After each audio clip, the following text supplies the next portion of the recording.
Okay, I think we can start. I want to welcome everyone. Good morning. Also, hello to those who are joining us online. I'm José Luis de Aro with the Communications Department here at the IMF, and we are gathered here today to introduce the latest edition of the World Economic Outlook. If you haven't got a copy yet, I would recommend you to go to imf.org. There you will find the flagship, then also P. Olivier's blog, and the data underlines and charts and many other assets that might be helpful for your reporting. And what best to discuss the World Economic Outlook that being here today with P. Olivier Guguincha.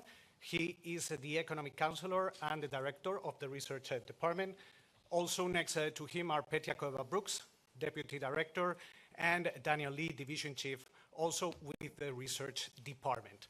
Olivier is going to start with some opening remarks, and then we're going to proceed to take your questions. I want to remind everyone that this briefing is on the record and that we also have simultaneous interpretation. With that said, Olivier, the floor is yours.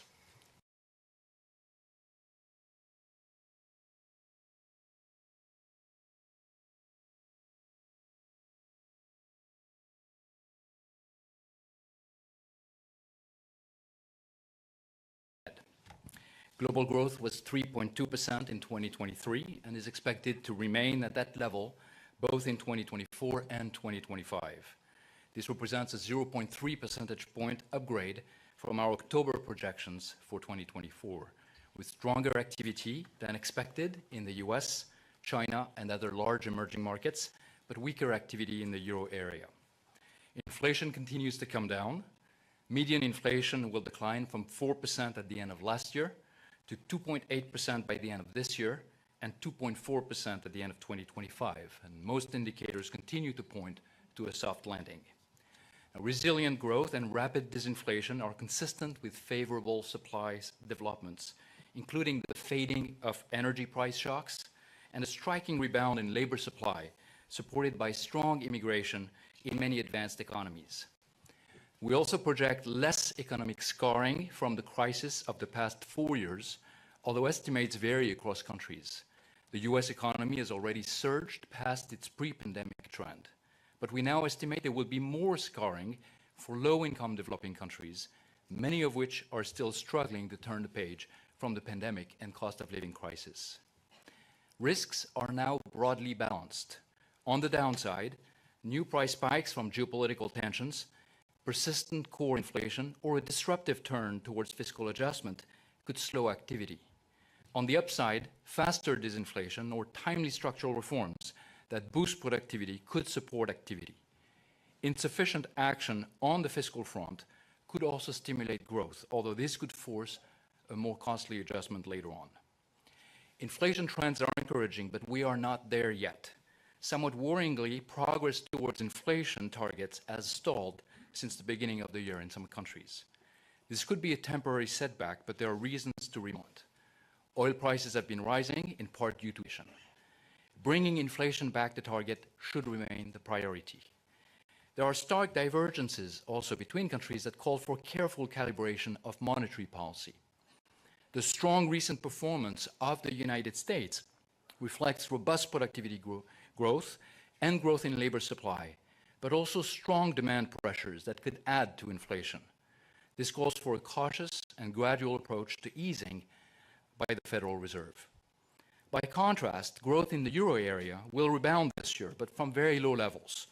Unlike in the United States, there is little evidence of a hot economy, and the European Central Bank will need to carefully calibrate the pivot towards monetary easing. China's economy remains affected by the downturn in its property sector. Domestic demand will remain lackluster unless strong measures address the root cause, and monetary policy can afford to be more accommodative. Going forward, policymakers should prioritize measures that help preserve or even enhance the resilience of the global economy. A key priority is to rebuild fiscal buffers, especially in an environment with high real interest rates, modest growth, and elevated debts. Unfortunately, planned fiscal adjustments are often insufficient and could be derailed further given the record number of elections this year. In the United States, the fiscal stance is out of line with long-term fiscal sustainability. This raises short-term risks to the disinflation process, as well as longer-term fiscal and financial stability risks for the global economy. Fiscal consolidations are never easy, but it is best not to wait until markets dictate their conditions. Credible fiscal consolidations can help lower funding costs, improve fiscal headroom, and financial stability. The key is to start early, gradually, and credibly. This will also pave the way for further monetary policy easing to support activity. The second priority is to reverse the decline in medium-term growth for low-income countries. Structural reforms should promote domestic and foreign investment and increase fiscal revenues. This will help lower borrowing costs and reduce funding needs. These countries must also improve the human capital of their large young populations, especially as the rest of the world is aging rapidly. Artificial intelligence also gives hope for boosting productivity. It may do so, but the potential for serious disruptions in labor and financial markets is high, and the right infrastructure and regulations are needed. Third, global growth prospects are also harmed by rising geo-economic fragmentation. Trade linkages are already changing. Some economies could benefit from the reconfiguration of global supply chains, but the net effect may still be a loss of efficiency, making the global economy less, not more resilient. And the broader damage is to global cooperation. A great achievement of the past few years has been the strengthening of monetary, fiscal, and financial policy frameworks, especially for emerging market economies. This has helped make the global financial system more resilient and avoid a permanent resurgence of inflation. Going forward, it is essential to preserve these improvements, and that includes protecting the hard-won independence of central banks. Lastly, the green transition requires major investments. Cutting emissions is compatible with growth, but emissions are still rising, so more needs to be done and done quickly. This will require technology transfers by other advanced economies and China to other emerging and developing economies, as well as substantial private and public financing. On these questions, as well as on many others, multilateral frameworks and cooperation remain essential for progress. Thank you. Thank you, Pierre-Olivier. And before we open the floor to your questions, some ground rules. If you have a question, please raise your hand and wait till I call you. If I do, please identify yourself and the outlet you represent. We will be taking questions also online and via WebEx. And I want to remind everyone that we are here to discuss the World Economic Outlook. If you have questions regarding country programs, negotiations, there's going to be plenty of regional press briefings later on the week where you can tackle these issues. So we're going to start here on the second row.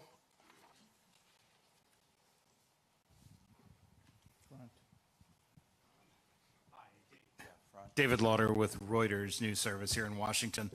Pierre-Olivier, can you go a little bit deeper into the scarring that is happening with low-income developing countries? You said many of these are, having a hard time sort of recovering after the various crises that they've been through. How is this being manifested? Which countries are having the worst time of it? And then also, if you could comment a bit on the energy price outlook. The United States is looking at potentially new sanctions against Iran after its attack on Israel. That's likely to come in the oil sector. If we do see spikes in prices, what does that mean for inflation globally and the recovery? Thank you. Well, thanks, David. Yes, so as I mentioned, our estimates of scarring, which is the amount of decline in output relative to our pre-pandemic, say January 2020 estimates, have been reduced for most regions and countries, but they've been increased for low-income developing countries. And another thing that we've noticed over the recent estimates and our recent round of projections is also inflation and price pressures have been revised up. So what we're seeing for that region is a combination of still impacts in terms of output and also prices that remain quite strong, price pressure that remain quite strong. So what is going on here is we're seeing a combination of the effect of relatively high energy and food prices, increase in food insecurity in countries in the region that is affecting outcomes. This is a region that has also had more limited fiscal buffers during the pandemic and the cost of living crisis to protect its population, and we see the remaining effect of this going on. We're in an environment in which interest rates are rising, there are fiscal pressures, and so there is limited space for a lot of these countries to address these among low-income and developing economies. Now, in terms of potential outlook for energy price and what it might do to the global economy, this is something that we explored in our report. We looked at a scenario where we would have more geopolitical tensions that would result in elevated oil prices and energy prices and shipping costs. And what we find is that this would lead to higher price pressures in the global economy. There would be higher inflation, there would be lower output, and roughly the estimates we have for a sustained increase in oil price, about 15%, would be an increment of what has been happening with the tensions in the Middle East. There's been some increase in oil prices, but it's too early to say whether that would be sustained, and it's not in our baseline, but we certainly looked at its scenario very carefully. Okay, let's go there.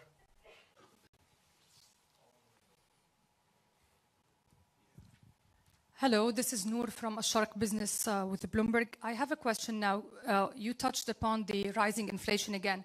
So interest rates are already really high. How do you see central banks dealing with this, specifically the Fed, especially that now the probability of any decrease in interest rates in June is basically declining? Well, this is one of the divergences that we highlight in our report. What we're seeing is indeed that the drivers of inflation in a country like the United States are somewhat different than they are in other regions of the world, especially if you look at the Euro area or the UK or Japan. And there is evidence which we document in our report that tight labor market, strong demand are playing a role in the US. And if that were to be reinforced, and the recent inflation print numbers in the US seem to point in that direction, although we have to take that with a grain of salt. There's a lot of volatility in the month-to-month inflation numbers, and that would probably call for a delayed easing of monetary policy in the US. At the same time, I want to say that we would still expect the US to be in a position where it starts easing sometime in 2024. The progress has been enormous in terms of the disinflation and the resilience of the economy. And what we're seeing now is maybe a slight adjustment in terms of the baseline. Okay, we're going to go here in the first row, and then we will go back. Yes, thank you very much for the opportunity. So China's Q1 GDP number just came in at 5.3%, which was just released last night. So how does that number look to you? And given the all-year target of 5%, set by the China government, so does that the first quarter GDP number give you more confidence that we can reach the hit the target for the whole year? And also in your remarks, you mentioned that China's domestic demand will remain lackluster for quite some time. So unless strong measures and the reforms address the root cause, so can you elaborate? So what do you mean by the strong measures and the reforms? Thank you very much. Before we answer the question, I think that we also have a question on WebEx on China. So please, the reporter that wants to come in on WebEx. This is a question from Yitai Media Group. So in the context of the green transition, how should global cooperation be structured? And what role can China play in this collaborative effort? Additionally, at the last real release, you noted that globalization is plateauing. Have there been any change in this trend, and what impact might this have on global cooperation to address the climate change? Thank you. So we can go with the GDP numbers, and then we can go with the climate one. Yes, happy to. So first, yes, so this last night it was released that China's GDP year on year for the first quarter was 5.3%. This is higher than the estimates. This is certainly higher also than the estimates we had here at the fund. So the team will be assessing how they are revising their growth projections for the annual numbers. And it might be revised upwards. But I would like to emphasize some of the structural forces that are driving the Chinese economy right now. And certainly one of the important ones is the weakness in the property sector. In our forecast for this year, our forecast was unchanged from January at 4.6%. There were two balances. One was a stronger stimulus that was coming from the sector, and the two in our assessment were balancing each other out and leading to an unchanged forecast. Now, we will have to see whether that is revised, but the underlying weakness in the property sector is still there, and some of the indicators we have and that were released even in the last few days do seem to point out that that weakness will persist. So when we're referring to reform measures that would be needed, those would be measures that would directly address some of the root cause of the weakness in the property sector, and that includes dealing with property developers that are struggling right now and recapitalizing or winding them down. And then finding ways in which also there might be ways to sustain domestic consumption for China in the medium to long term, and that includes maybe building a stronger safety net. The broader context here, and that allows me to pivot to the second question on China, is that with an economy that has potentially still relatively weak domestic demand, but is growing, then there would be an increased reliance on the export sector. And that is something that in the context of very tight trade tensions could be complicated. And so certainly there would be, in the interest of the Chinese economy to develop ways of sustaining domestic demand. Let me turn to Daniel and see if there are any other points on China.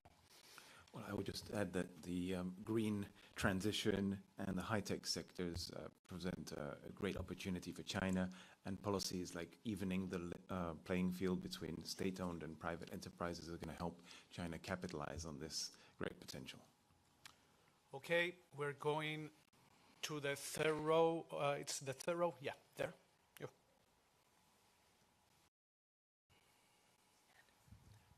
Larry Elliott of The Guardian. I just wonder whether you could say a bit more about the tension in the Middle East. I mean, the world economy has been hit by a number of shocks in recent years, including the war in Ukraine. Is there a risk that the conflict between Israel and Iran could be the next malign shock in the global economy? And maybe you could unpack a bit more how you think it would impact on the global economy, not just through oil prices, but through business and consumer confidence. Yeah, well, certainly, we watch the developments happening in that space, and we try to adjust our scenarios and our analysis based on that. So as I mentioned earlier, the way we approach this is by evaluating different possible trajectories for the global economy. The one that we describe in detail in our report is one where you would have fairly significant disruptions in oil markets that would lead to a 15% increase in oil prices and also increase in shipping costs. That is something that we have not really contemplated just yet. The impact, and to unpack a little bit the channels here, you're right that there would be an impact on business confidence. There would be an impact on investment, probably. The increased inflation that would come from higher energy prices would trigger a response from central banks that would tighten interest rates in order to secure inflation coming back to target, and that would weigh down on activity, and that would do so in a context in which in some countries activity and growth is already fairly weak, and so that might also have a strong effect there. Okay, first row there.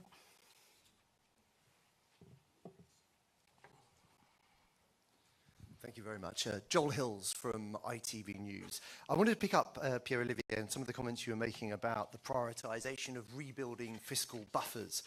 Consolidation, you say, is never easy, but it's important that it's early, gradual and credible. Sort of within that context, are you come with the British approach of cutting taxes on a assumption, I suppose, of future unspecified cuts to public spending? Before we answer, there's another question online from Holly Williams, Press Association, that says, was it responsible for the UK Chancellor to cut taxes in the latest budget when inflation is still above target and it risks putting more pressure on price rises? Right, so what we emphasize in our report is a number of countries need to do, many countries in the world that have deployed fiscal buffers during the pandemic and the cost of living crisis have seen their debt to GDP increase substantially. Now, some of that has come down a little bit. This is the effect of unexpected inflation, if you want. But if you look at the trajectory, it's starting to grow again in many countries. And so we are calling for rebuilding these buffers, which is absolutely necessary to be able to deal with the kind of shocks that might be larger in magnitude and there might be more than one at the same time. We seem to be living in this shock-prone world. And that having that fiscal capacity is important. That's true for the UK, but that's true for many other countries. That's true for many, chiefly this is true for the United States. This is true for many European economies. It's true for many countries around the world. So this is a general assessment that it's very important to do that. We see very clearly that those countries that had the fiscal room to protect households and businesses during these two crises were able to do much better and were able to rebound much more quickly. So it's a time now that these crises are behind us. At least both of these crises are behind us, but we could face future crises and they could be coming to be prepared. Okay, we're going to take a question from WebEx, then we will go back to the room. Be patient. We will take more questions, don't worry. We have a question from Lyriam. Please go ahead. Hello, can you hear us? Did you mean me? Yeah, now we can hear you.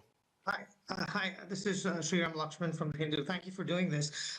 You've projected a 6.8% and 6.5% rate for India over the next 2 years. Could you please elaborate on your policy recommendations for India? Specifically, could you comment on the employment situation there and other pressures to these growth numbers, such as net financial assets for households and private consumption, which has been impacted by food inflation for many? Thank you. And we have another question, similar question on India from the Economic Times on the press center that says, you have raised India's growth forecast for 2020. How will the geopolitical tensions in the Middle East affect growth and inflation forecasts? Yes, thank you. So indeed, India is one of the strong performers. We had a fairly sharp review that's just ended, and then we have a 0.3 percentage point upgrade for fiscal year 24-25. So India is doing quite well. And let me turn to Daniel to answer more specifically. Yes, so we have a moderation in growth from a very high growth rate of 7.8 last year down to 6.8 this year and then 6.5 next year. And this moderation partly reflects the tightening in monetary policy and the tightening in fiscal policy, which is necessary to bring inflation down. We see inflation coming down is in the target range, 4.6 this year, 4.2 next year. There are upside risks to this forecast. There could be further strength in private demand and really boost exports and boost jobs and labor force participation. So it's a very strong outlook, and there's a balanced risk outlook. Okay, do we have any question? We're going to second row.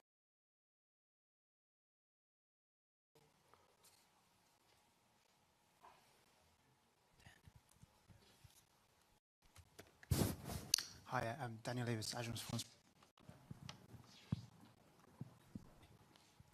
Just a quick question about Russia, if I may. Can you help us just to understand what's behind the very significant increase, not only now, but over the last few months to the IMF's forecast for Russia? Thank you. And I think we have another question on Russia on WebEx. Please come in. We cannot hear you.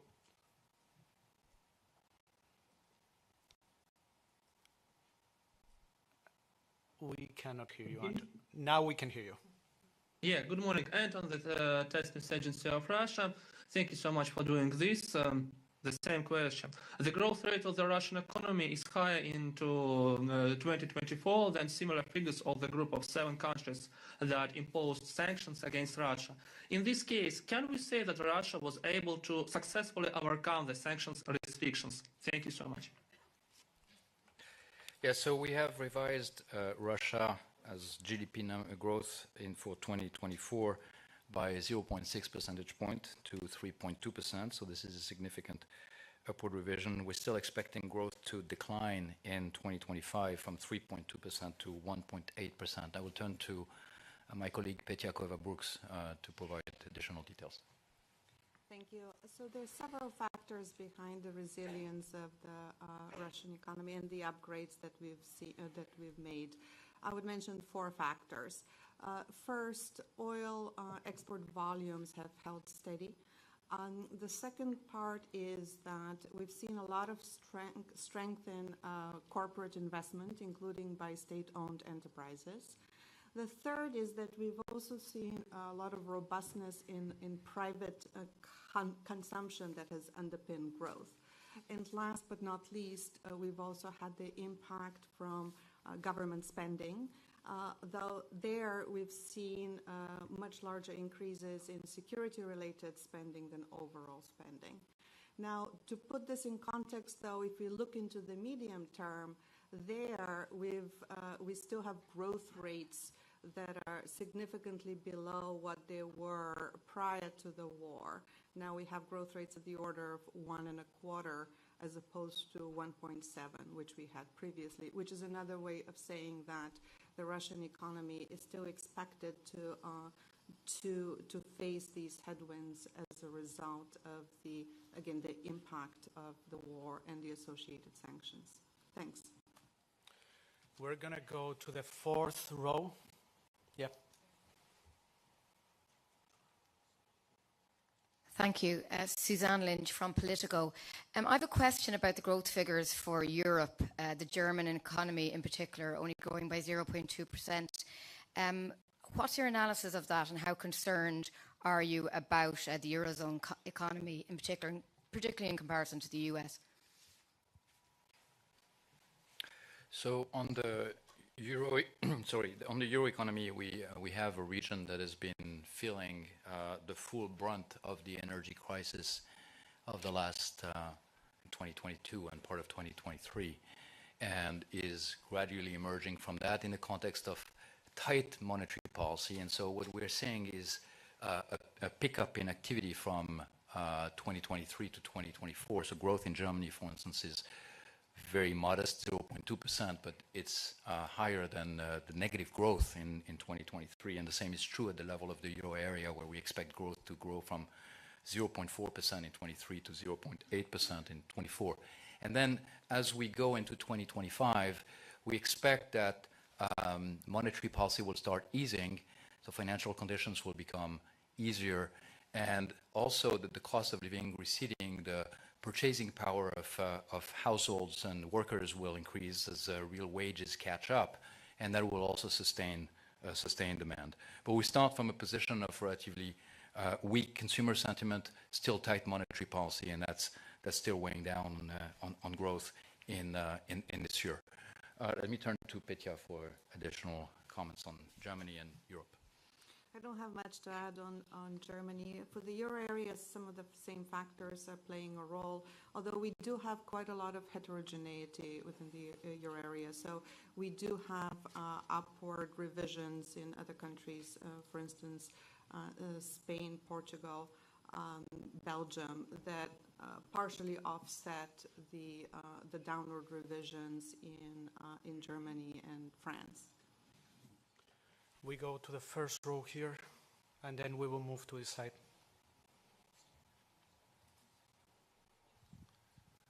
Thank you. Two questions on Argentina. You foresee a sharp decline in inflation and a rebound of GDP. I was hoping if you could elaborate if you see that this inflation process on solid footing first. And second, there's a debate among economists whether the recovery is going to be in L, V, or U shape. I was hoping you could pick a letter and tell us how and when the recovery you see it happening. Thanks.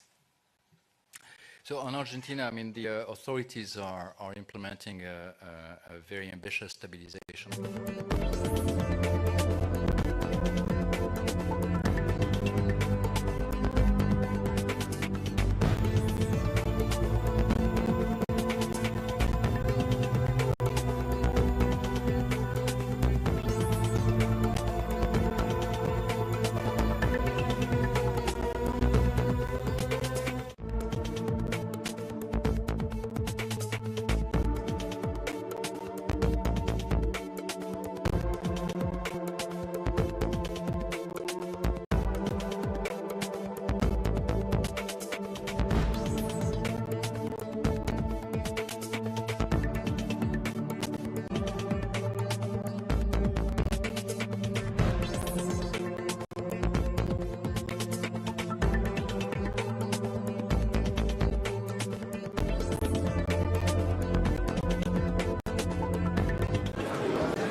My Lords.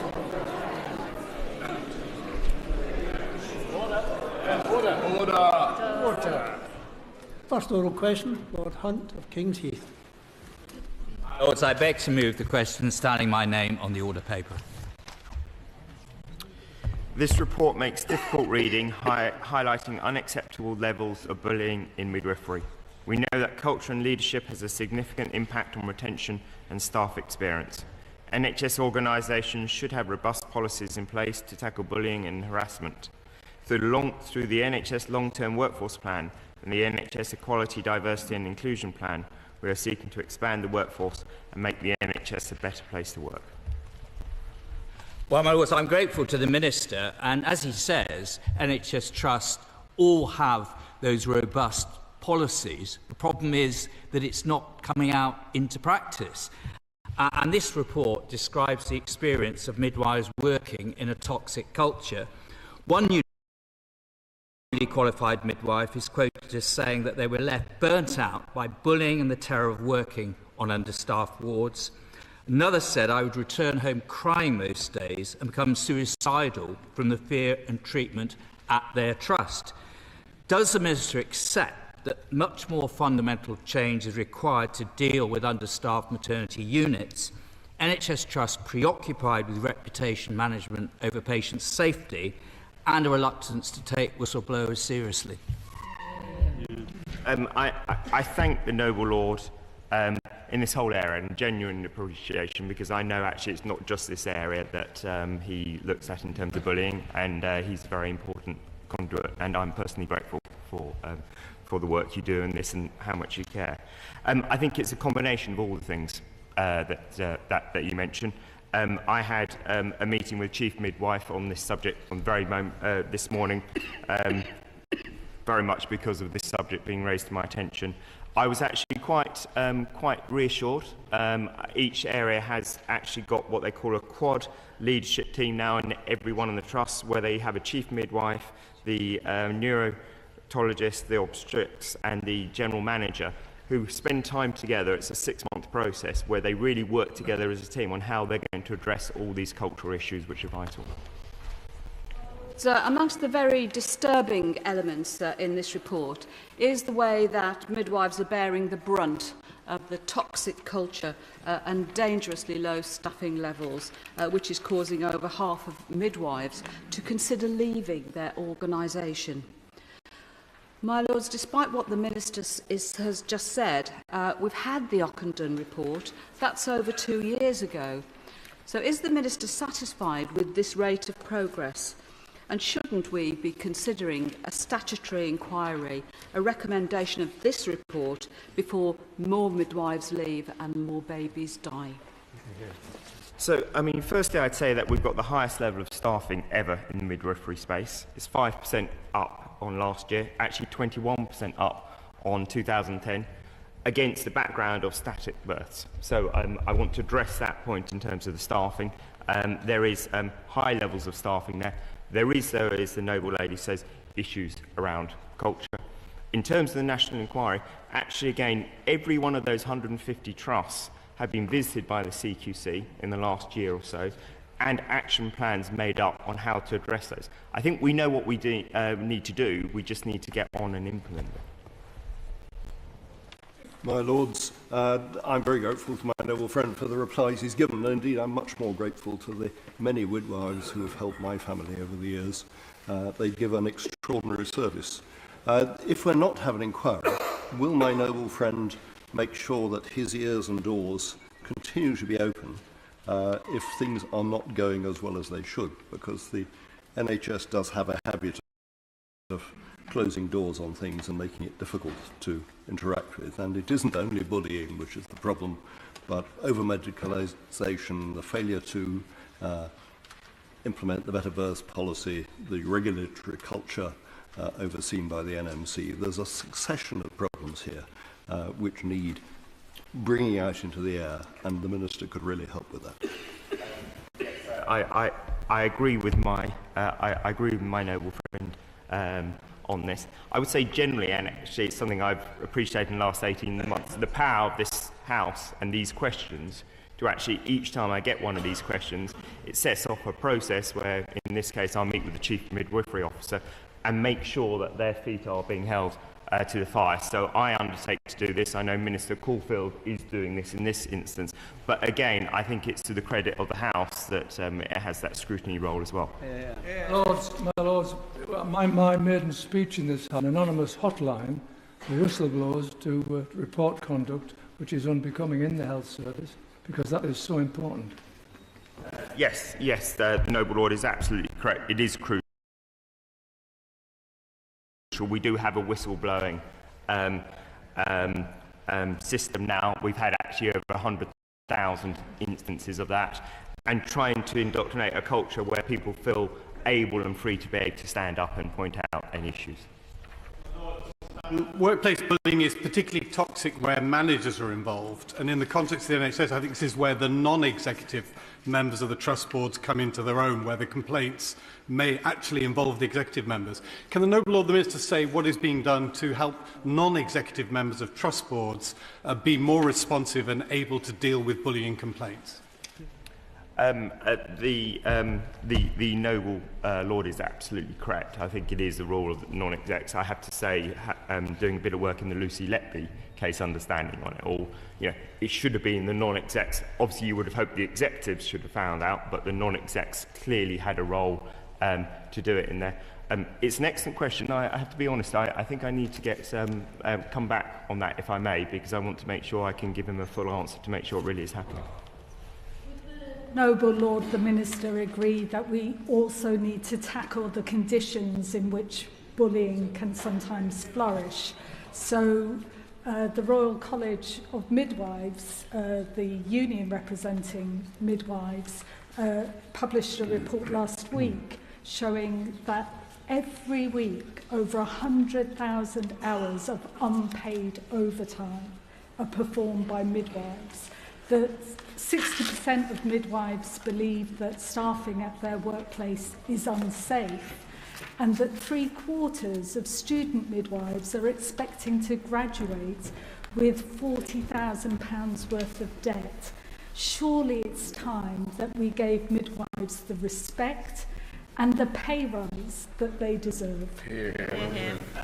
So, I agree. As ever with these things, there are a number of issues. Pay is one of them. I like to say in terms of the debt, I think the introduction of the £5,000 a year support that we now give all the students is an important help towards identifying that. I think work conditions are important, but I think key to all of this is actually the culture there, and I think I've seen many examples where that's not great. Again, I was quite impressed by the Chief Midwifery Officer that every trust now has a midwife retention person who really, it's their job to get into all those issues and make sure they're addressed. How many of the midwives recruited to deal with the current crisis in the employment of midwives in the NHS were actually trained and qualified in the United Kingdom?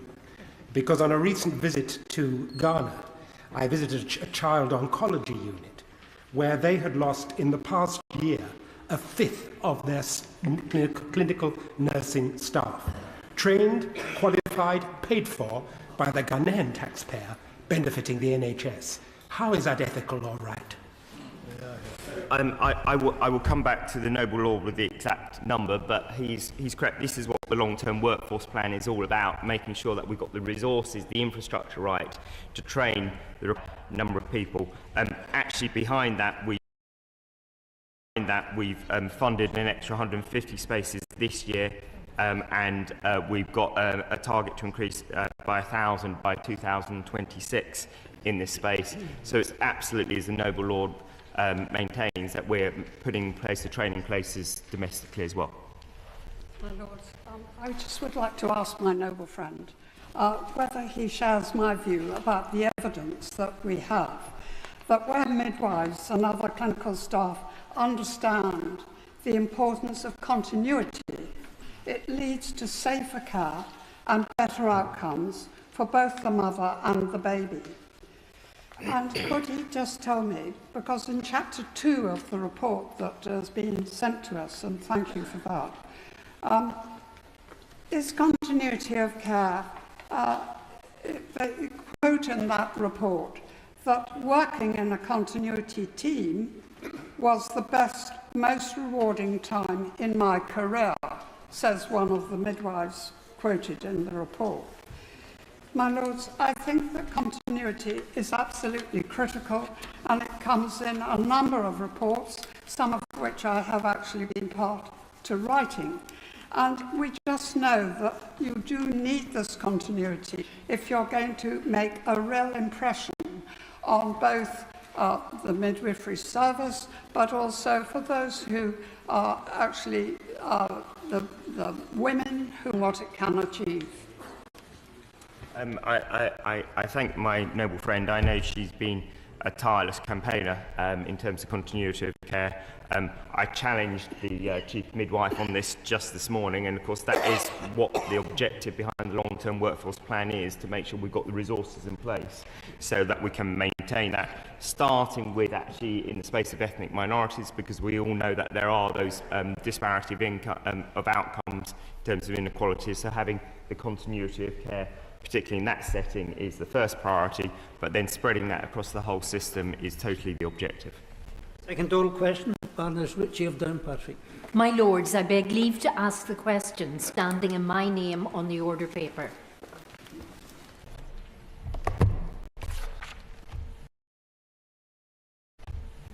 The government has made a policy decision on the eligibility of a potential RSV programme, which is in line with the JCVI's September 23 advice. We are working through the full business case with the costing and operational delivery for the final agreement in line with an autumn start. My Lords, could I thank the Noble Lord the Minister for his answer, but I would like to ask him what plans and resourcing, both staff and finance, are in place to enable the immediate implementation of any RSV immunisation programme for young infants and older adults, in line with the JCVI advice, once the ongoing market engagement and tender process is complete. So that is absolutely the process that's going on at the moment. It is actually the operational delivery aspects of it all as well. So obviously in the infant space, it will depend on whether we choose a vaccine that goes into the pregnant mother. or the infant in terms of it, and obviously the delivery mechanism is different in that space. So what we're looking at in that instance is not just the effectiveness of one vaccination versus the other, but the most effective delivery mechanism to get that. Obviously in the 75-year-old plus group, there's a different delivery mechanism. So when I talk about the full programme business case, that's exactly what we're doing to make sure we can deliver in the autumn. Can the Noble Lord the Minister commit to making the vaccination record for new programmes like RSV available through the NHS app from the outset? And I ask this as a parent who's just had to verify his teenage children's MMR status by hunting down the red books last seen a decade ago to find the tatty piece of paper that is the only record of this. I now have a digital copy through camera phone, but it would be much more useful to have this kind of record through the NHS app. So it won't surprise the Noble Lord to know that I totally agree. It is absolutely on the roadmap. I can't promise it is there today. It's more there, for want of a better word, for older people. I mean adults. The child digital red book is another objective that we're working on, but that is taking slightly longer. But yes, in terms of direction of travel, absolutely. My Lords, can I congratulate Baroness Ritchie of Downpatrick for pursuing this even before we had vaccines available. 25 years is chosen for adult immunization when we know that the incidence of prevalence of the RSV infections in 65s and over much more common. Well, firstly, I'd like to also add my thanks. She's very good at holding our feet to the fire, and it is very important and appreciated. In terms of the age group, we're going on the advice, the scientific advice in terms of the most cost-effective in that, and so that's what we're being guided by in this case. My Lords, earlier this year, we discussed about the busy pipeline of new vaccines, including those for RSVP, which, coupled with a concerning decline in the uptake of immunisation, does point to the need for a fresh look at delivery mechanisms. So, could the Minister tell your Lordship's House what steps are being taken to move beyond the traditional arrangements, and when can we hope to see an improvement plan in place in readiness for the RSV immunisation programme? Well, of course, the communications that you need for each one is different, and that's part of the vital thing. So one of the main things I was mentioning in terms of the RSV, we found that often actually it's easier to put it in the infant rather than the mother, the pregnant mother, or you know, it's considering where is the most effective way in terms of getting the best outcome in terms of the highest take-up rate. So that is one of the key criteria we're looking at. In terms of general communication, I think the Noble Baroness is aware that obviously in terms of MMR, we've got the challenges in both London and West Midlands, and what that's shown is you have to have other communication routes. Is the Noble Lord the Minister confident that the implementation programme will take place before the 2024-2025 winter period, as was promised in previous iterations of these question times? So the goal is absolutely around the JCB advice to make sure it's in there for that key winter period that the Noble Lady says. That's absolutely the programme we're working towards, and that's where some of the logistics comes in. So it's not just the effectiveness of each vaccine, but as I was saying, in terms of the maternal mother versus the infant vaccination, where can we logistically be most confident of getting it in people's bodies in time? Third oral question, the Earl of Lytton. To ask a question standing in my name on the order paper, and in doing so draw the attention of the House to my direct descent from Lord Byron and my involvement with the Byron Society in London and also in Missolonghi, Greece. My Lords, His Majesty's Government appreciates the great interest that the bicentenary of the death of the 6th Lord Byron has generated, both in the United Kingdom and overseas. The continuing fascination with his life and works has cemented his status as one of England's greatest poets, and it's absolutely right that his legacy be honoured. The government fully supports the relocation of Lord Byron's statue into Hyde Park, led by the Byron Society. Once in situ, the statue will become a retained asset of the government. My Lord, thanking the Minister very much for his reply, and also particularly for his personal engagement and commitment to this. May I draw to his attention that in this House, in debate on the 16th of June 1958, about the then new Park Lane traffic scheme, Lord Mancroft, then speaking for the government, said, and I quote, "It will be necessary to move one or two of the smaller memorials and statues, including Byron and the cavalry and machine gun memorials, but wherever possible they will be resited in a vicinity." Unquote. But in the event, all relocated as far as I know, except Byron, which languishes in an isolated traffic island in the middle of Park Lane.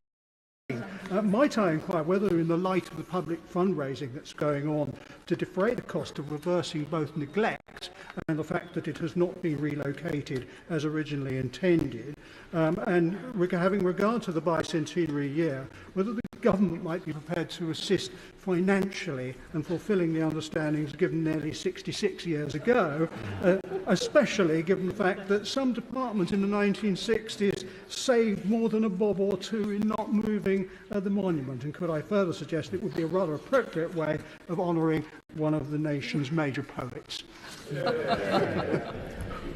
Well, the Noble Earl is right to point the government has moved rather slowly in this instance. Part of the difficulty has been a question of ownership about the statue, and I'm very pleased that my department has been happy to break that impasse by taking responsibility for the statue so that it can indeed be moved into the main part of Hyde Park. It is currently stranded on an island far less enticing and far less accessible than those of the Peloponnese that Lord Byron frequented.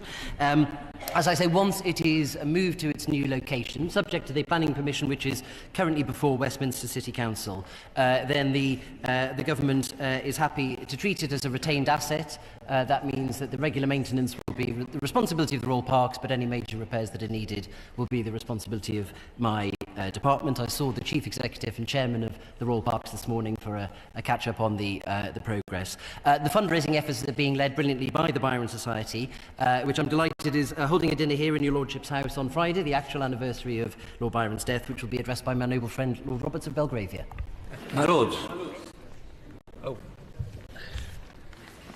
My Lords, given the rising traffic in London at the present time and the excessive traffic around that particular statue, and given equally the flamboyance of Lord Byron, would he not be rather grateful to be seen by as many people as he would rather than being in Hyde Park? Well, the Byron Society, as part of their plans, preparing a programme of engagement and education, which is wonderful, so that in its new location will be much more easily accessed so that it can be maintained and repaired. My Lords. The Byron statue in the dual carriageway is mad, bad and dangerous to show. Would the Minister agree, with Noble Lord the Minister agree with me, that the great British public who have poetry in their souls should go on to www.thebyronsociety.com and help pay for the relocation to Hyde Park? Well, I congratulate my noble friend for his poetic exhortation. The Byron Society have indeed received support from the Heritage of London Trust, welcoming support from members of the public, and I would certainly encourage them to do it so that the statue can be moved, hopefully in this bicentenary year. Ada Lovelace, credited with being the world's first computer programmer, was Lord Byron's daughter. Her achievements, truly remarkable and surely worthy of a prominent statue in London, especially as there are more statues to animals in London than named women. Does the Minister agree? I certainly do. The noble lady is right to remind us that sadly Lord Byron's marriage was brief and unhappy, but his pioneering daughter, Ada Lovelace, deserves recognition and to be remembered herself. Her portrait hung in some of the staterooms of Downing Street until recently. It would be wonderful to inspire future generations of women and girls to give.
We will hear argument this morning in Case 23-5572, Fisher versus United States.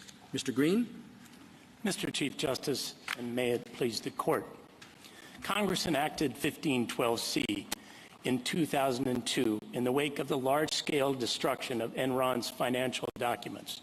The statute therefore prohibits the impairment of the integrity or availability of information and evidence to be used in a proceeding. In 2002, Congress hedged a little bit and added Section C2 to cover other forms of impairment, the known unknowns, so to speak. It was, after all, the dawn of the information age. Until the January 6th prosecutions, Section 1512C2, the otherwise provision, had never been used to prosecute anything other than evidence tampering. And that was for good reason. This court has said that otherwise, when used in a criminal statute, means to do similar conduct in a different way. The government would have you ignore all that or disregard all that and instead convert C2 from a catch-all provision into a dragnet. One of the things that dragnet would cover is Section C1. Our construction of the statute at least leaves C1 and C2 to do some independent work. The January 6 prosecutions demonstrate that there are a host of felony and misdemeanor crimes that cover the alleged conduct. A Sarbanes-Oxley-based, Enron-driven evidence tampering statute is not one of them. I welcome the Court's questions. Mr. Green, how do we determine what these two provisions have in common? Do we look after the otherwise or before, and why? You look at before, Justice Thomas, are to be impaired, and then you look after to see what the effect is. But I would submit that the effect is the same, right, in order to cause the impairment of the integrity of the evidence that's to be used in a proceeding or to prevent its availability. So we look back and we look forward. Wouldn't it be just as easy to look at the C2 and then ask what it has in common with C1 and use C2's provisions as a basis for that similarity? No, because in C2 speaks to the effect of the actions that the otherwise clause covers. So, in other words, we look at C1 and we see that Congress is concerned about documents and records and other objects and things that are done to those to impair the integrity of those. And the effect of that is to obstruct. And so C2 omits that object and verb section. But you could just as easily say that Congress is really concerned about things that obstruct, influence, or impede official proceedings. And that's C2. So why isn't that the basis for the similarity? Well, because of the presence of the otherwise provision. So otherwise, as I mentioned, otherwise, this Court has said, means to do similar conduct in a different way. So what we've got here is the impairment of evidence being done in a different way. I'm sorry. I thought was, yes, doing it in a different way. So let me give you an example. There is a sign on the theater. You will be kicked out of the theater if you photograph or record the actors or otherwise disrupt the performance. If you start yelling, I think no one would question that you can be expected to be kicked out under this policy, even though yelling has nothing to do with photograph or recording. The object that the verb is looking at, the verbs are looking at, is the obstruction. It's not the manner in which you obstruct, it's the fact that you've obstructed. Isn't that the structure of this provision? It is, Your Honor. It's in part the structure of the provision. But what your hypothetical omits is that there is a specific retriculation, I guess it's called, of all of the different sorts of things that might be done to evidence to begin with. Except that what's fascinating about 1, which is not about 2, is that 1 doesn't require you to have actually impeded the proceeding. 1 requires you to have that intent, but you don't actually have to accomplish it. 2 requires you to accomplish the intent. And so that's a very different articulation of what the object of 2 is. The object of 2 is the actual disruption of the proceedings. Well, I would respectfully disagree because... Well, why? Look at the language. Yeah. Alters, destroys, mutilates, or conceals a record. I do that in my home, and I do it anticipating that it might be needed. All I have to do is have the intent to impair. By that very language, I don't have to have an actual proceeding that I've impaired. On 2, you need an actual proceeding to impair. I guess I'm a little confused, Justice Sotomayor, because as I read this, I would think that the government would say that any attempt at 1 is also covered by the statute, and I'm not sure that I would disagree. So I don't think that there has to be an actual impairment. No, I do think under 1 you don't need an actual impairment. Under 2 you do. Well, if you read it, the verb requires you to actually obstruct the proceeding in 2. Nowhere in 1 do you actually have to obstruct. Well, in 2, you only have to attempt to do the things that are in 2. No, otherwise obstructs or impedes, or attempts to, yes. Yes.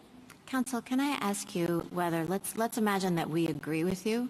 On remand, do you agree that the government could take a shot at proving that your client actually did try to interfere with, or under C1, or actually, no, sorry, under C2, obstruct evidence because he was trying to obstruct the arrival of the certificates arriving to the Vice President's desk for counting?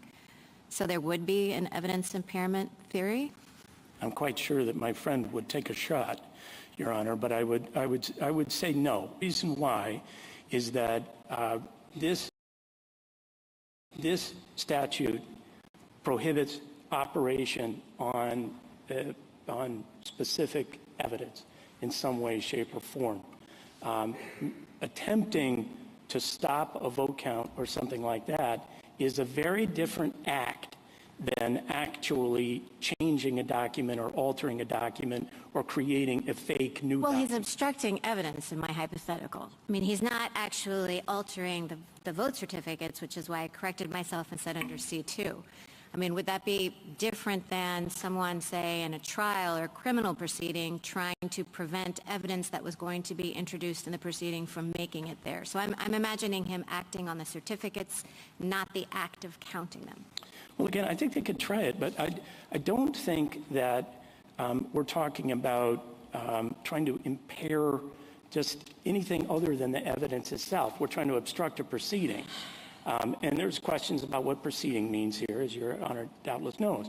But what the government would essentially be doing, as you noted, is converting what they've charged in C2 to a C1 type of crime. No. C2, I mean, as I maybe I'm misunderstanding your argument, but I thought your argument was that C2 picks up other things, but the certificates, but it's obstruct or impede, say, the certificates arriving to the Vice President's desk, insofar as the goal was to shut down the proceeding and therefore interfere with the evidence reaching the Vice President. That's closer. It's definitely closer. But if you zoom out and look at all of 1512 in order to understand what kinds of impairment we're talking about, we are talking about, or Congress is prohibiting, the kinds of impairments that actually change documents that actually affect their integrity. If it's just impeding or delaying, we'd submit actually that is not part of 1512C.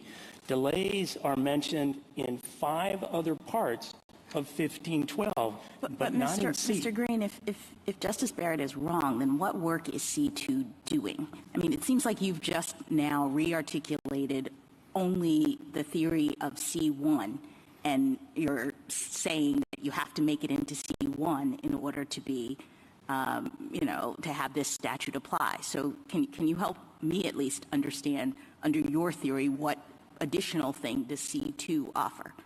Let's look at the verbs of C1, which are alter, destroy, mutilate, and conceal, and let's think about their antonyms. So one, instead of destroy, would be actually to create. So one could use some sophisticated computer program. We've heard an awful lot about AI, and we've heard about the possibility of deep fake photographs. So I think you would violate C2 if you created a photograph that established your alibi in some extremely sophisticated way that would get it admitted into evidence, or make it, or you submit it for evidence would probably be where the crime occurred. So you're saying there are other things other than particularly altering, destroying, mutilating, or concealing, but it has to be limited to a record? Not to conceal, but to disclose.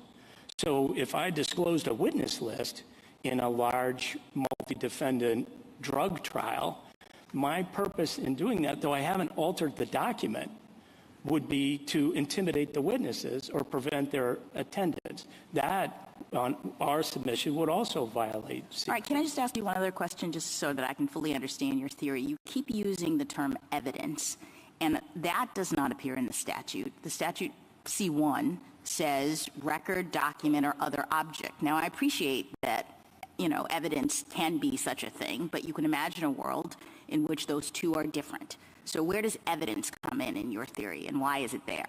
Well, the title of the statute refers to tampering with witnesses, victims, and informants. But along with witnesses, victims, and informants comes evidence that they provide, whether in the form of testimony or whether in the form of documents. No, I understand, but the statute, the provision we're talking about here, does not use the term evidence. And so, and instead, or in addition, it uses the term official proceeding, which is elsewhere defined not in terms of, court proceedings or investigations. It's just a proceeding, before Congress. So is it your argument that the only thing that this provision covers is something that is tantamount to evidence in an investigation or trial? It is, Your Honor, and we're not limiting it. Our position does not limit it to documents or records. I would submit C1, which we say carries into C2 through the otherwise clause, when it says other object, is pretty broad. And it need not be as 1512F provides. It need not be admissible. F. It need not be admissible. So it could cover things like electronic records. It could cover communications. It could cover emails. It could cover all kinds of things that we think get used by fact finders in a formally convened hearing. I mean, just to take you back to... Just a quick question. What about the Second Circuit's decision in U.S. versus Reich, where what was involved was not evidence, it was a forged court order? Would that fall within C2? Yes, we think that does fall within C2. And I think anything that is falsified in this operative way that is used to obstruct a proceeding would be covered by C2. Thank you. Yes. And just to take you back to the question that Justice Thomas started you with, I mean, it seems to me there are two choices here, and you could read this as otherwise obstructs a proceeding or otherwise spoils evidence. And you are using it to say otherwise spoils evidence with, spoils being all those verbs. But it doesn't say that. It says otherwise obstructs a proceeding. There are plenty of ways to write the statute that you want to write. You could just say otherwise affects the integrity or ability of evidence in an official proceeding. You could combine official proceeding with evidence in other ways. One with you could replicate the mens rea that C1 has. I mean, there are ways in which C2, multiple ways in which the drafters of C2 could have made it clear that they intended C2 to also operate only in the sphere of evidence spoliation. But it doesn't do that. All it says is otherwise obstructs, influences, or impedes. Certainly the statute could be written more precisely. Any statute could be written more precisely. Well, it's not a question of precisely. The question is, what is this otherwise? This is what Justice Thomas said at the beginning. What is this otherwise taking from C1? Of course there's commonality that's involved in an otherwise. There's both commonality and difference. But what is the commonality that C2 is drawing from C1? It tells you what the commonality is. The commonality is that the things that fall into C2 also have to obstruct, influence, or impede. But what C2 does not say, really does not say, is everything in C2 also has to spoil evidence. But this court has said that otherwise in a criminal statute means similar conduct. Similar conduct, obstruction of a proceeding, different ways of carrying out that similar conduct, which is obstruction of a proceeding. The statute tells you what the similar conduct is right on its face. Well, respectfully, Justice Kagan, the statute tells you what the effect is. The conduct that's specified in C1 is altering, destroying, mutilating, or concealing a document or record or other object. And so a drafter of the statute could easily omit something like that and would omit something like that for the sake of economy and also to hedge, because we know that what comes before might not be exactly the same as after. So we're not going to repeat what we said there, but we're our conduct. And I would submit, Your Honor, that if you look at C2 alone, that is, please. What's your best case for this, like, going backward and trying to find language that does not appear in the otherwise provision and trying to incorporate it into the otherwise provision? Well, I think Begay is our best case for sure. And that's not a very good advertisement, I would think. I mean, what Begay does is exactly that. So you have a very good case there. And it was a complete failure. It's not used in the otherwise provision, and we derive various things from it, and we put it in. It was purposeful, violent, and aggressive. And then a few years later, we said, where did that come from? We made it up, and we get rid of the whole thing. So that's not a great advertisement for rewriting a statute to take an otherwise provision that says what it says and turn it into an otherwise provision that says something else. We would submit that Begay was abrogated on other grounds, Your Honor. And the other grounds are the members of the court could not decide between an assessment of the types of things that came before otherwise versus the level of risk. And when that began to play out in complicated cases like Chambers and many others involving escape from a halfway house, it became, and the court said, an untenable proposition to figure out what a potential harm to another person might be looking at what came before. Well, that doesn't. I'm sorry, Mr. Green. Go ahead. Finish your sentence. Yeah, but that doesn't mean that the court's holding about how to construe a statute and its significant holding about otherwise was abrogated in and of itself as a result of the cases that came after Begay. Well, I'm not a fan of Begay. Some of us perceived at that time that there were problems, different problems with what the court did there. But I think there's a point in the colloquy that you've been having. The specific types of conduct that are enumerated in 1, alter, destroy, mutilate, conceal a record, document, et cetera, have two things in common. 1, they all involve documents or objects, and they also all involve the impairment of the object's integrity or availability for use in an official proceeding. So the similarity could be either of those things. And so I think that you may be biting off more than you can chew by suggesting, if you are indeed suggesting that the otherwise clause can only be read the way you read it. Now, one might say it can certainly be read the way the government reads it, and that might even be the more straightforward reading. But it is also possible to read a clause like this more narrowly, and Judge Katz has provided an example of that in his opinion. If you had a statute that says anyone who kills or injures or assaults someone or otherwise causes serious injury, commits a crime, you wouldn't think that that applies to defamation. So it could be read your way. So then I think you have to go on to some other arguments and explain why your reading is better than the government's reading. Certainly, and I would submit, Your Honor, that there are plenty of other reasons why our reading is the better reason. And I'm not going to contest or bite off more than I can chew and say that the government's reading of C2 is implausible. We think it's unsound, but it's unsound for the additional reasons that if one zooms out and looks at what the prohibited conduct is in 1512 generally, we are talking about interference or operation on forms of evidence and testimony that obstruct a proceeding. That's what 12 is all about generally.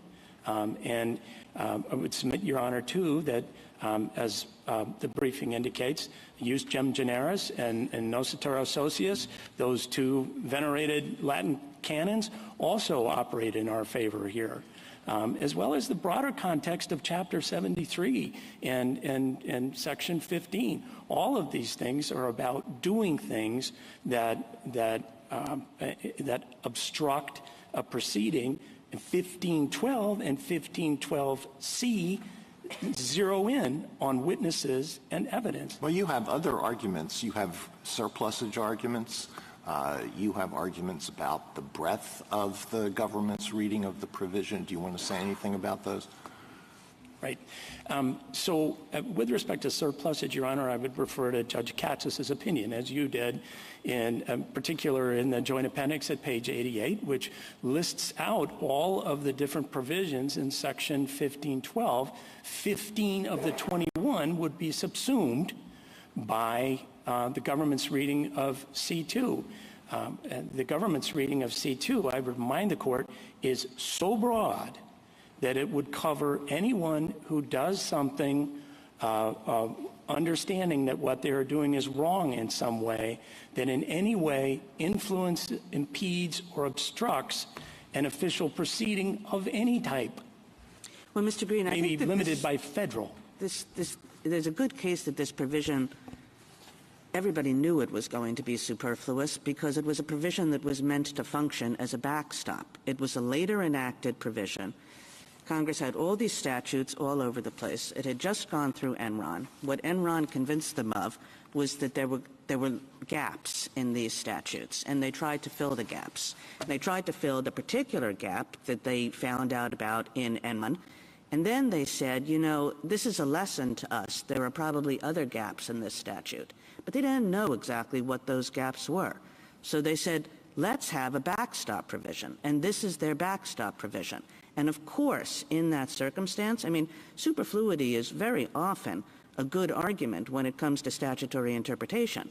But it's not a good argument when Congress is specifically devising a backstop provision to fill gaps that might exist. They don't exactly know how they exist, but they think that they probably do exist in a pre-existing statutory scheme. And that's what this provision is intended to do. Respectfully, Your Honor, a close reading of Yates, both the majority opinion and the dissenting opinion, demonstrates that this Court thought that 1519 was the backstop. That was supposed to be the omnibus provision, and the Court was fighting over what the meaning of tangible object was in 1519. But that was meant to plug the hole. Counsel, that Congress... I have such a hard time with the superfluidity argument because this entire obstruction section is superfluidity. There isn't one provision you can point to. You just said it. You can point to 1512 and you have 1519, which says destruction of evidence. How are they different? They're really not. You can point to any series, any provision, and point to superfluidity in this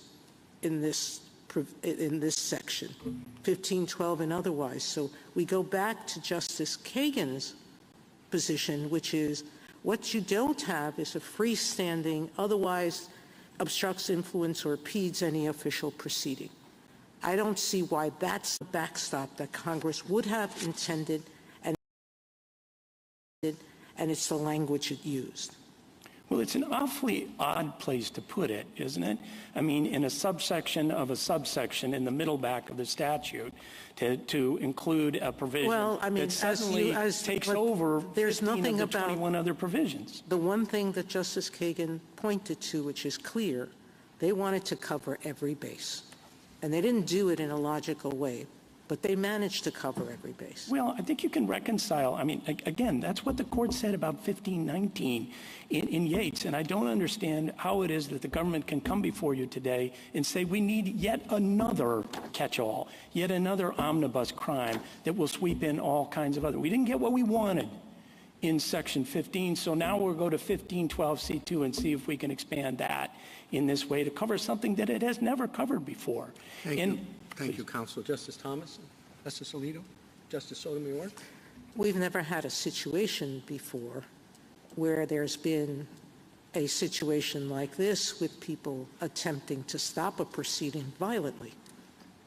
Hatfield courthouse problems in Portland, Oregon, but let's also look at what the court has said in so many different cases in Dubin, in Bond, in Yates, in Kelly, all of these cases. But there was a difference in the use of words. Here, otherwise obstructs, influences, or impede.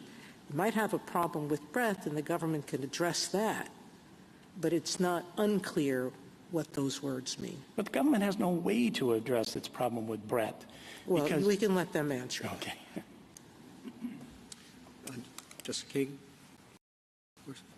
Justice Kavanaugh?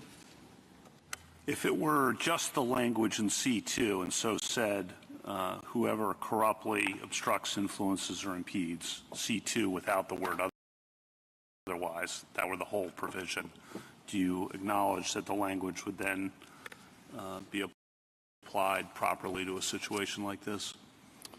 Unfortunately, no. And the reason for that is that, again, applying all the other canons and applying the whole text canon and zooming out and looking at 1512, we would submit that C2 should still be read in the way we have suggested that it be read, as something that is an evidence impairment statute.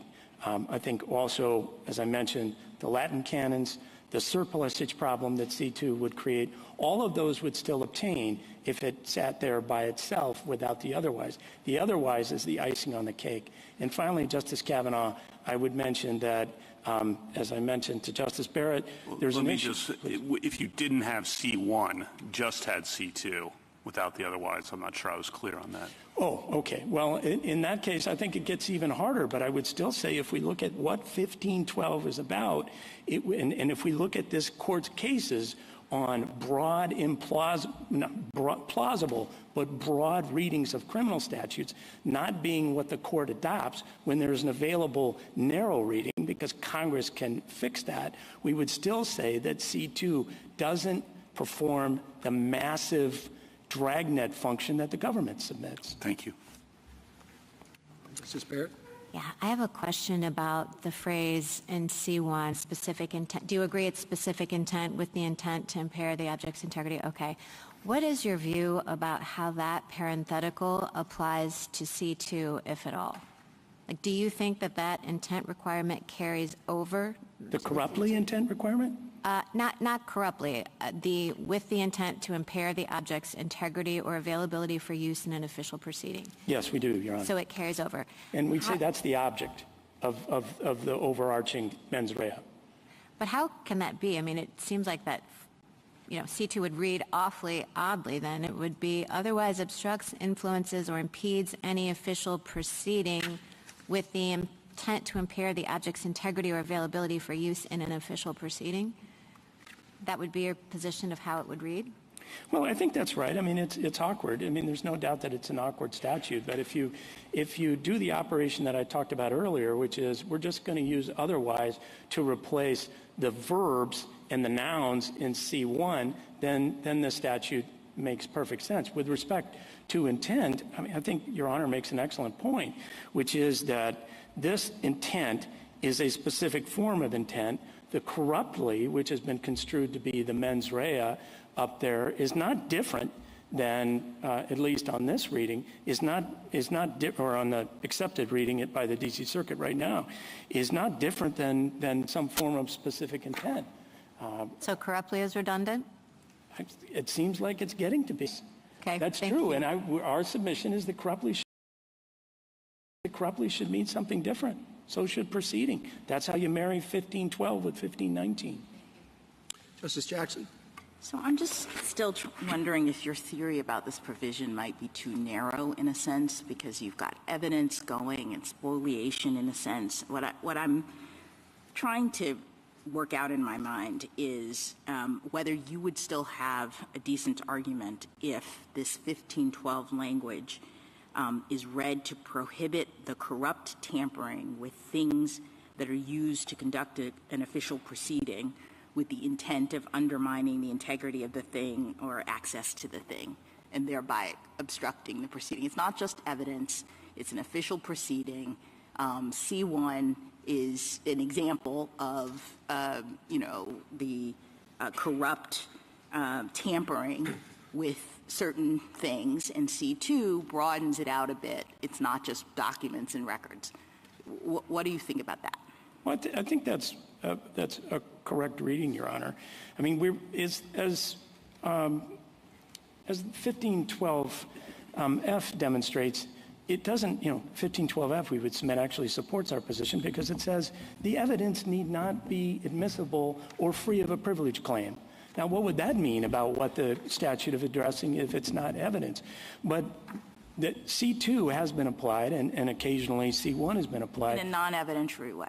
Yeah, to things that could become evidence, to the efforts to shape someone's grand jury testimony, All right, to answers to interrogatories. Let me ask you about the question that Justice Barrett asked before. You suggested that it has to be to the document, but in other words, the activity has to be actually to the document. But I don't know why that's the case under C2. Justice Alito says, well, one of the commonalities between C1 and C2 could be the impairment of the object's integrity or availability. Justice Barrett posits a scenario in which you have someone who is impairing the availability by doing something to prevent the object from getting to the proceeding. Why wouldn't that count under C2? So this is preventing Congress from counting the electoral votes, for example. Let's say it's being done. She says it's in an envelope going to the vice president's desk, and someone does something to impair or prevent that from happening. Why isn't that what C2 could cover? Well, first, it's not affecting the integrity of the document, Your Honor, or the availability is also in the statute. Availability, it says too, but as I mentioned earlier, simply delaying the arrival of evidence at the courthouse. No, not delay. Let's say the person steals the envelope and takes it away. Then it gets harder. I agree. They steal the envelope away. They rip up all of those things, which is certainly not what happened here, and it's not in the indictment. The ballots or the vote count is not even in the indictment. But we wouldn't have to decide that. We could send it back if we clarified that that is what the statute means. I'm trying to understand if you agree that that's what the statute could mean. No, I don't agree that that's what the statute. Why not?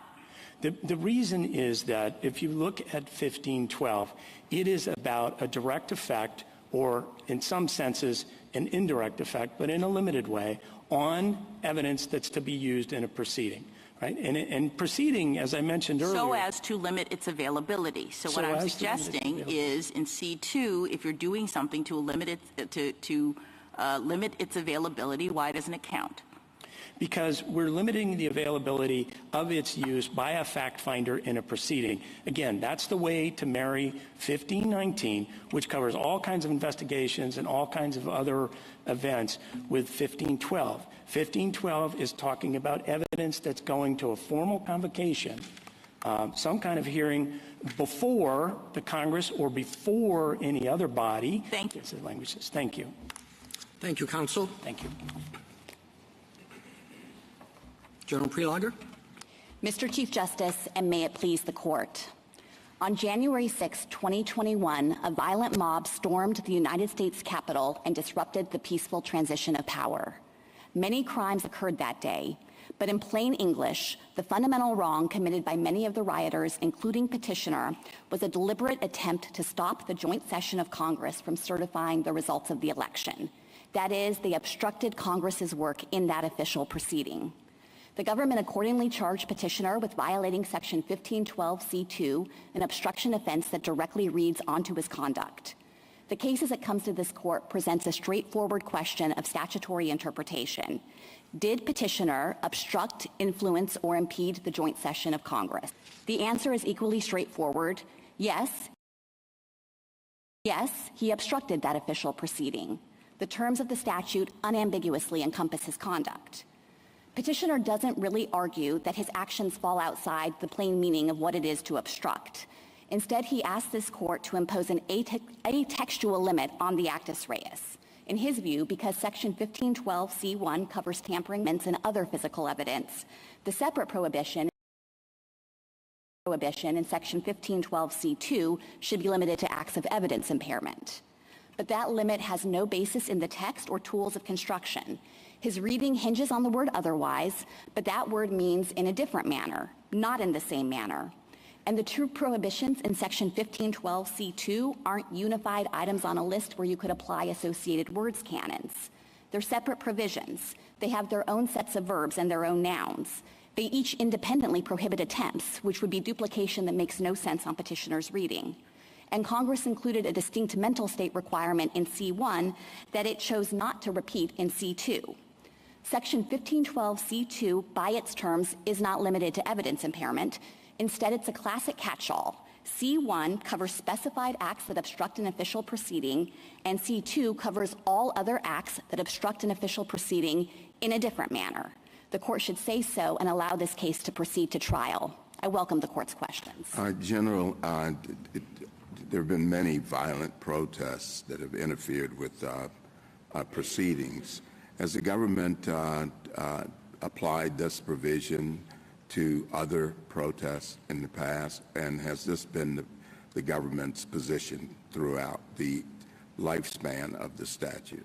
It has certainly been the government's position since the enactment of 1512C2 that it covers the myriad forms of obstructing an official proceeding and that it's not limited to some kind of evidence impairment gloss. Have you enforced it in that manner?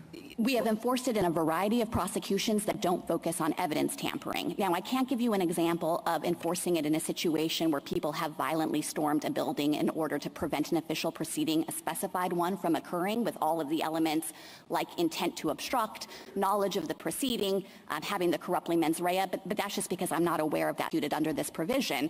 For example, there are situations where we've brought C2 charges because someone tipped off the subject of an investigation to the grand jury's hearings. There was another case where someone tipped off about the identity of an undercover law enforcement officer, and in those situations, there's no specific evidence, no concrete testimony or physical evidence that the conduct is interfering with. Instead, it's more general obstruction of the proceeding. Justice Alito mentioned the Wright case as well, and that's another one where it was a forged court order that prompted the litigant to dismiss a mandamus petition, but that didn't have anything to do with the evidence that was going to be considered in that proceeding. So what role does C1 play in your analysis? So we understand 1512C to split up the world of obstructive conduct of an official proceeding into the C1 offense and into C2. C1 covers everything it enumerates. It's the acts of altering, concealing, destroying records, documents, or other objects. And then C2 would only pick up conduct that obstructs an official proceeding in a different way. So there's no offenses. And I think that's actually a virtue of our reading as compared to petitioners, because I have not heard him articulate anything that would fall within C1 that wouldn't also come within C2. So on his reading, C2 really does just swallow C1 whole. Well, I mean, in the way you're reading it, C2 almost exists in isolation, certainly not affected by C1. We don't deny at all that there is a relationship between the two provisions, Justice Thomas. What is that relationship? And the relationship is the one Congress specified in the text. It's what follows the word otherwise. That is the relevant degree of similarity. What both C1 and C2 have in common is that they or aim at conduct that obstructs an official proceeding. C1 does so in one way, tampering with records and documents. C2 does so with respect to all other conduct that in a different manner does that. And I think that this has to be the road the court goes down, to look at what Congress actually prescribed with respect to similarity. Because in contrast, if you take up petitioner's invitation to come up with some atextual gloss from C1 to port over into C2, I don't understand what the court could look at to guide its determination of exactly what the relevant similarity would be. General, I'm sure you've had a chance to read our opinion released Friday in the Boysonet case. It was unanimous. It was very short. But it explained how to apply the doctrine of justum generis. And what it said is that specific terms, a more general catch-all, if you will, term at the end, and it said that the general phrase is controlled and defined by reference to the terms that precede it. The otherwise phrase is more general, and the terms that precede it are alters, destroys, mutilates, and seals a record and document. And applying the doctrine as was set forth in that opinion, the specific terms alters, destroy, and mutilate carry forward into 2, and the terms record, document, or other object carry forward into 2 as well. And it seems to me that they, as I said, sort of control and defined the more general term. So, Mr. Chief Justice, I think that the statute... I'm sorry, just to interrupt so I put out exactly what... And the otherwise means in other ways. It alters, destroys, and mutilates record, document, or other objects that impede the investigation, and otherwise, in other ways, accomplishes the same result. So I think the problem with that approach with respect to 1512 is that it doesn't look like the typical kind of statutory phrase that consists of a parallel list of nouns or a parallel list of verbs where the court has applied a justum generis or the Noscator canon. You know, these are separate prohibitions that have their own complex, non-parallel internal structure. And I think actually the best evidence that it's hard to figure out how you would define a degree of similarity between them just based on the word otherwise is that there are multiple competing interpretations at issue in this case. You know, Justice Alito touched on them, and they're reflected in the competing interpretations between Judge Katsas on the D.C. Circuit and Judge Nichols on the District Court. Competing interpretations of what? So, and it relates to exactly the question you asked me, which is that Judge Nichols thought that C1 should limit C2, and he looked at it and said, well, the relevant thing about C1 is it deals with records, documents, and other objects. And so that means C2 should be limited only to other acts that impair physical evidence. Meanwhile, Judge Katsas looked at the specific intent requirement in C1 to take action that impairs the availability or use of the evidence, and he divined a broader gloss to put on C2 and said it should be other impairment of all other evidence.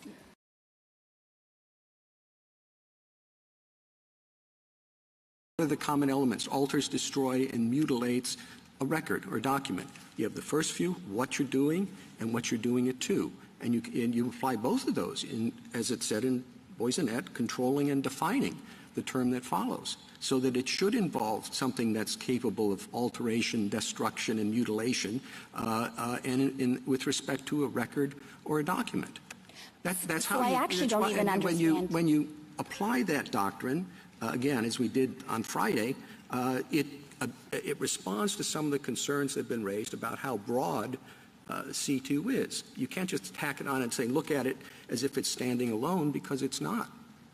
So let me respond to that in 2 ways. I do want to have a chance to address any concerns about breadth, but the more fundamental point, I think, is that I don't even understand petitioner to be suggesting that you can mix and match the verbs and the nouns from C1 and C2 in this way. Judge Nichols had a more limited view that C2 exclusively focuses on physical objects. It wouldn't apply to things like testimony because of the limitation that he gleaned from C1. Judge Katsas, I think, may be in line with your question, would interpret it more broadly. And the basic point as a textual matter is that there is nothing in the text of C2 itself to disclose what the relevant similarity from C1 ought to be. Instead, we think the relevant similarity is obstruction of an official proceeding, because that's the language Congress chose. General, if that's the case, what work does authorize do on your theory? Because I think I might, as I'm hearing you, think that whoever corruptly obstructs, influences, or impedes any official proceeding or attempts to do so stands alone. and the otherwise, I'm not hearing what work it does. Can you explain to me what work it does on your view? Yes. So the work that otherwise does is to set up the relationship between C1 and C2 and make clear that C2 does not cover the conduct that's encompassed by C1. Now, I acknowledge that there would have been...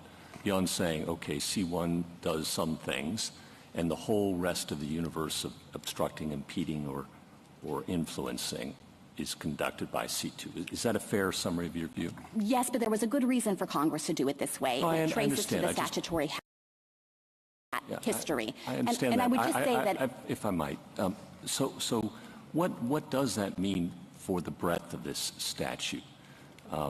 Would a sit-in that disrupts a trial or access to a federal courthouse qualify? Would a heckler in today's audience qualify, or at the State of the Union address? Would pulling a fire alarm before a vote qualify for 20 years in federal prison? There are multiple elements of the statute that I think might not be satisfied by those hypotheticals, and it relates to the point I was going to make to the Chief Justice about the breadth of this statute.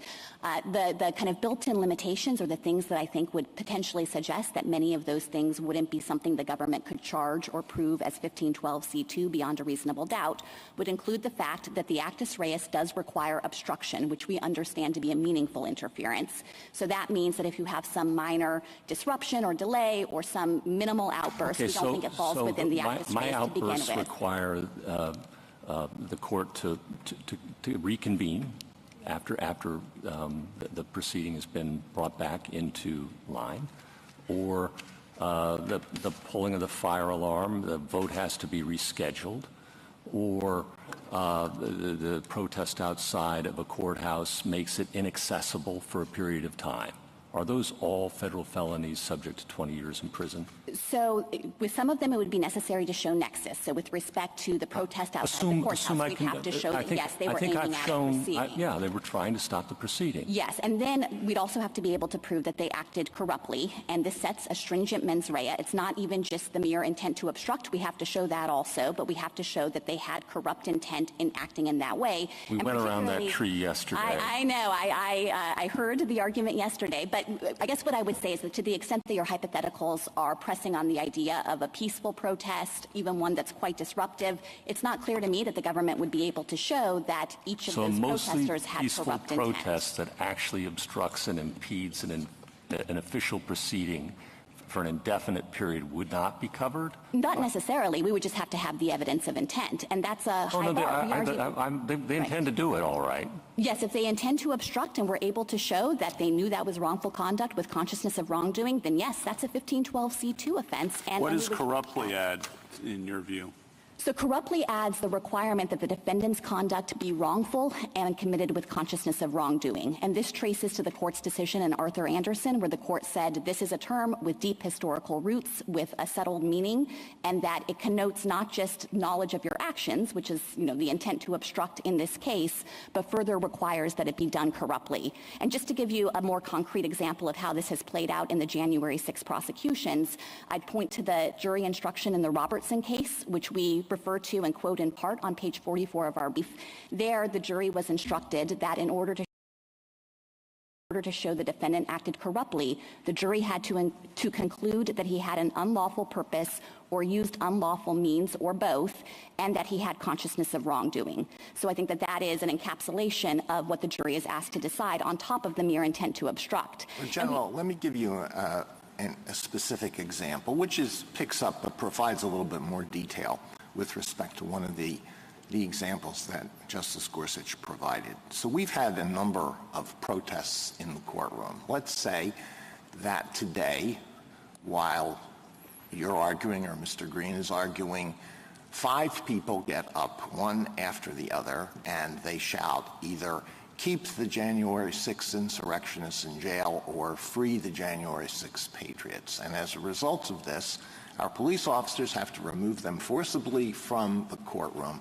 And let's say we have to it delays the proceeding for 5 minutes. And I know that experienced advocates like you and Mr. Green are not going to be flustered by that, but, in another case, an advocate might lose his or her train of thought and not provide the best argument So would that be a violation of 1512C2? I think it would be difficult for the government to prove that. Why? At the outset, we don't think that 1512C2 picks up minimal, de minimis, minor interferences. We think that the term obstruct on its face connotes a meaningful interference with the proceeding. Well, it doesn't say, I'm sorry, C2 does not refer just to obstruct. It says obstructs, influences, or impedes. Impedes is something less than obstructs. I think that this is a verb phrase where iteration was obviously afoot, and impedes is also thought of as meaning. You're preaching the plain meaning interpretation of this provision. The plain meaning of impede in Webster's is to interfere with or get in the way of the progress of, to hold up. In the OED, it is to retard in progress or action by putting obstacles in the way. So it doesn't require obstruction. It requires the causing of delay. And if this so again, why wouldn't that fall within? Now, you say, well, we're not going to prosecute that. And indeed, for all the protests that have occurred in this court, the Justice Department has not charged any serious offenses, and I don't think any one of those protesters has been sentenced to even 1 day in prison. But why isn't that a violation of 1512C2? We read the actus reus more narrowly. Now, perhaps you could look at some of the broader dictionary definitions and adopt a broader understanding of the actus reus. Still, there would be the backstop of needing to prove corrupt intent. I think that's a stringent mens rea. Well, that's and not a corrupt intent. It's wrongful. Do you think it's not wrongful? I could imagine defendants in that scenario suggesting that they thought they had some protected free speech right to protest. They might say that they weren't sure then if they had stormed into this courtroom, overrun the Supreme Court police, required the justices and other participants to flee for their safety, and done so with clear evidence of intent to obstruct. Absolutely. What happened on January 6th was very, very serious, and I'm not equating this with that. But we need to find out what are the outer reaches of this statute under your interpretation. Let me give you another example. Yesterday, protesters blocked the Golden Gate Bridge in San Francisco and disrupted traffic in San Francisco. What if something similar to that happened all around the Capitol, so that members, all the bridges from Virginia were blocked, and members from Virginia who needed to appear at a hearing couldn't get there or were delayed in getting there? Would that be a violation of this provision? It sounds to me like that wouldn't satisfy the proceeding element nor the nexus requirement. Why would it not satisfy the proceeding? Let's say they want to get to the Capitol to vote. Well, if we had clear evidence that the purpose of the protesters who had set up the blockage somewhere, some distance away from the court, was because they had a specific proceeding in mind, maybe you have the proceeding, but still the court has required a nexus, and that's been the requirement in cases like Marinello, Aguilar, and Arthur Anderson, where the court has said it does real narrowing work, because you have to show that the natural and probable effect of the action is to obstruct. There has to be a relationship in time, causation, and logic. But Justice Alito, the other thing I would say to this set of concerns is that there are other obstruction provisions, including in 1503, 1505, the tax obstruction statute 7212, that use this exact same formulation that the court has characterized as an omnibus clause and never suggested could be subject to an evidence gloss. So I don't think that, to the extent you have concerns about those hypotheticals, your question about what would happen in this courtroom could be covered by 1503. And interpreting this statute narrowly isn't going to cure that issue. Let me give you one more example.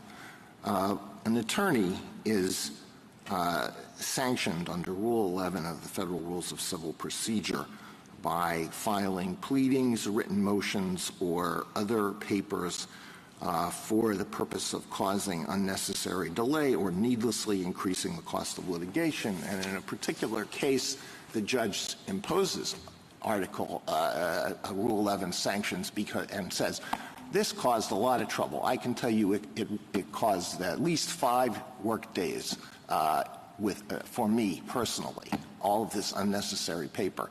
And it delayed the progress of this litigation. So I'm imposing Rule 11 sanctions. Why doesn't that fall within your interpretation of this provision? Congress created a specific safe harbor in 1515C. It's reprinted at page 17A to the appendix of our brief that specifies that advocacy or legal representation that is conducted as part of a proceeding shouldn't be understood as obstruction. So I think Congress was itself trying to draw some lines around participation in a proceeding on the one hand versus external forces that obstruct the proceeding on the other hand. But it falls within the language, doesn't it? What kind of evidence do you typically present in these January 6th cases to prove the corruptly element? So the January 6 prosecutions require us to show first that the defendants had knowledge that Congress was meeting in the joint session on that day. We have to show that the defendants specifically intended to disrupt the joint proceeding. And then with respect to using unlawful means with consciousness of wrongdoing, we have focused on things like the defendants' threats of violence, willingness to use violence here. We allege that petitioner assaulted a police officer. We have focused on things like preparation for violence, bringing tactical gear or paramilitary equipment to the Capitol. And I want to emphasize, Justice Kagan, that this is a stringent mens rea requirement that has very much constrained the U.S. Attorney's Office. We've charged over 1,350 defendants with crimes committed on January 6th, but we've only had the evidence of intent to bring charges against 350 for a 1512 So how do you violation. make that decision? How do you decide which defendants get charged under this statute as opposed to not? The dividing line has hinged usually on the evidence we have of intent. So we're looking for clear evidence that the defendant knew about the proceedings that were happening in the joint session in Congress that day, clear knowledge of the official proceeding. We've looked for evidence that the defendant specifically intended to prevent Congress from certifying the vote, and so used his actions to obstruct that proceeding. And then also, as I'd mentioned, the knowledge of wrongfulness, where even though we thought we had the evidence beyond a reasonable doubt, there have been acquittals because there was testimony that was credited that the defendant thought the proceedings were over and wasn't intending to obstruct. Or one person thought and said he thought that law enforcement was waving him into the building. So even in situations where we think we have amassed the evidence, we still haven't always been able to sustain these convictions, and it's because of the stringent mens rea. General, can I ask you about your obstruction theory? Because you said that you see 1512C as dividing the world of an obstruction, and that the nexus between 1 and 2 is the official proceeding and the obstruction of an official proceeding. I guess what I'm concerned about is how you then account for the rest of 1512, where official proceeding comes up over and over again, and particular acts that one could view as obstructing the official proceeding, like killing or threatening or intimidating witnesses, is covered. So that if we read C2 to be obstructing an official proceeding, I don't understand what happens to the rest of those provisions. So to the extent you're pressing on the idea that there's surplusage, I don't think that that's true. There is certainly overlap or duplication. That's true on both of the readings in this case. I think in part it might even be more true on petitioner's reading, because he says that C2 is likewise focused on all of the evidence impairment ways to obstruct, interfering with testimony, interfering with documents, and so forth. And so that very same duplication is going to be present on his reading. But with respect to superfluity, our interpretation doesn't create any technical superfluity, and that's because each of those other provisions that you cite, our interpretation doesn't create any technical superfluity, and that's because each of those other provisions that you cited, and in fact each of the other provisions of the obstruction laws, cover situations that 1512C2 wouldn't cover. There are three principal distinctions. The first is that some of them have less than a corruptly mens rea. So for many of the provisions, they can be violated in ways that wouldn't require the government to prove corruptly, and it might mean that we could charge particular applications of those provisions under them and not under C2. The second thing is that some of the provisions sweep more broadly than an official proceeding. They apply in a wider range of circumstances. So that would enable us to charge in those situations where we can't actually prove the official proceeding element. And then third and finally, some of the provisions have a higher penalty, specifically because they target more culpable conduct. And that's like 1512A, the one you referenced about killing a witness. There, the government would charge under that provision because it's subject to higher penalties than C2. All right, so there's no actual Can I ask you, superfluity. would the government necessarily lose in the sense that they would not be able to bring charges against some of the people that you have described with Justice Kagan if we looked at C2 as being more limited, perhaps not all the way to evidence, but related to conduct that prevents or obstructs an official proceeding insofar as it is directed to preventing access to information or documents or records or